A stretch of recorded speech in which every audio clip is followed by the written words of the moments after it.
अध्याय 5 श्लोक 24। जो पुरुष अंतरात्मा में ही सुख वाला, आत्मा में ही आराम वाला तथा आत्मा में ही ज्ञान वाला है, वह योगी ब्रह्मरूप बनकर ब्रह्म निर्वाण अर्थात परम मोक्ष को प्राप्त होता है। सामान्यतः मनुष्य 3 प्रकार की सुख जानता है: शारीरिक उपभोगों का सुख तथा भावनाओं एवं विचारों का आनंद। उपयुक्त 3 श्लोकों से यह बात स्पष्ट होती है कि तत्वविद पुरुष का आनंद तो इनसे भिन्न स्वरूप में ही होता है। अतः काम और क्रोध से मुक्त आत्म आनंद में स्थित पुरुष ही योगी है, वही वास्तव में सुखी भी है।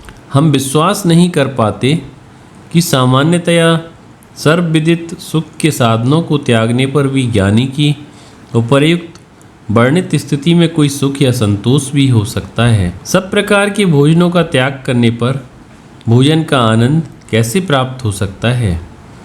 यह भी बात तर्क और अनुभव के विरुद्ध है कि मनुष्य कभी अंधकार में शून्य अवस्था मात्र से संतुष्ट हो सकता है। प्राणी मात्र दिन रात अपने अपने कार्य क्षेत्रों में कार्यरत दिखाई देते हैं। किस वस्तु को प्राप्त करने के लिए उनका यह परिश्रम है? उत्तर केवल एक है: अधिक से अधिक सुख और संतोष की प्राप्ति के लिए। सब दुखों के अभाव मात्र की स्थिति भी, जैसे निद्रावस्था, आनंद का शिखर नहीं कही जा सकती, जिसे प्राप्त कर मनुष्य पूर्ण संतोष का अनुभव कर सकता है। इन कारणों से ज्ञानी के विषय से कहे हुए भगवान के वचन को अतिशयोक्ति ही माना जाएगा। इस श्लोक में ऐसी ही विपरीत धारणा को दूर करने का प्रयत्न किया गया है।